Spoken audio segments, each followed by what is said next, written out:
dès l'accession au pouvoir de son Excellence le capitaine Ibrahim Traoré. Il a été fixé clairement comme priorité pour la transition, la reconquête du territoire national et la lutte pour l'autosuffisance alimentaire.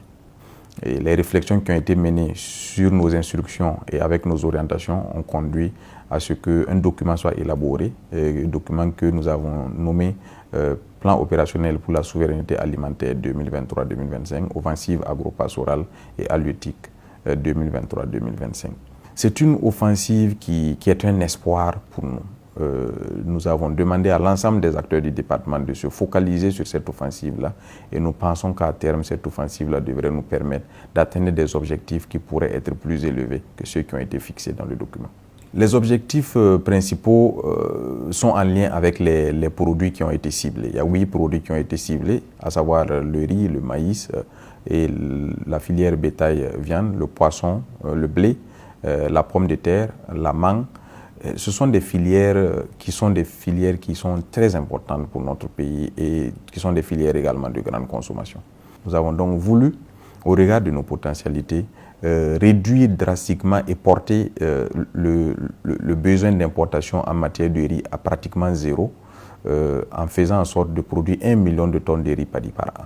Donc nous avons retenu de produire 2 millions de tonnes de maïs par an. Nous avons également retenu de relancer la filière pomme de terre, qui est une filière qui est très importante, surtout dans la région du nord de notre pays.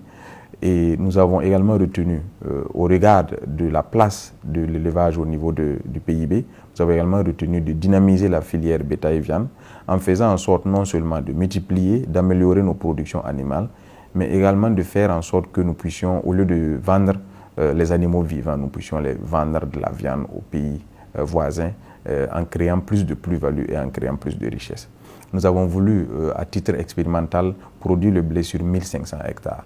Cela vise également à réduire en partie, ne serait-ce que de manière assez réduite, notre consommation vis-à-vis de l'extérieur et réduire également les coûts pour les différents pâtissiers et les différents acteurs qui utilisent le blé. La particularité de cette offensive-là regorge dans le fait qu'elle ne part pas de zéro. Le département en charge de l'agriculture et de l'élevage déjà dispose d'un budget assez important alloué par les ressources, au niveau des ressources publiques, mais également d'un certain nombre de projets, autour d'une quarantaine de projets qui sont mis en œuvre sous la tutelle de ce département.